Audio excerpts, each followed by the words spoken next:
Total Eclipse of the Harvest Moon, presented by Science at NASA.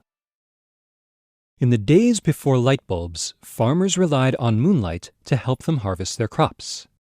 Many crops ripen all at once in late summer and early autumn, so farmers found themselves extremely busy at this time of year. They had to work after sundown.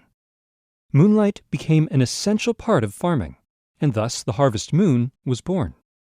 According to folklore, the harvest moon is the full moon that falls closest to the autumnal equinox, the hectic beginning of northern autumn. In 2015, the moon is full on September 28th, less than a week after the equinox of September 23rd. The coincidence sets the stage for a nice display of harvest moonlight. But wait, this year's harvest moon is not like the others. It's going to be eclipsed. On the night of September 27th and into the early hours of September 28th, the full moon will glide through the shadow of Earth, turning the harvest moon a golden red color akin to autumn leaves. The action begins at 9:07 p.m. Eastern Time on the evening of September 27th, when the edge of the moon first enters the amber core of Earth's shadow. For the next 3 hours and 18 minutes, Earth's shadow will move across the lunar disk. Totality begins at 10:11 p.m. Eastern Time. That's when the moon is completely enveloped by the shadow of our planet. Totality lasts for an hour and 12 minutes, so there is plenty of time to soak up the suddenly red moonlight.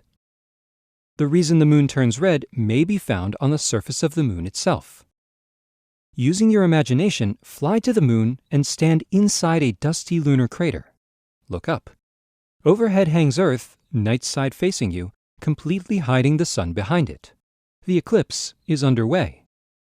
You might suppose that the Earth overhead would be completely dark.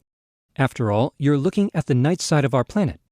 Instead, something amazing happens. When the sun is located directly behind Earth, the rim of the planet seems to catch fire.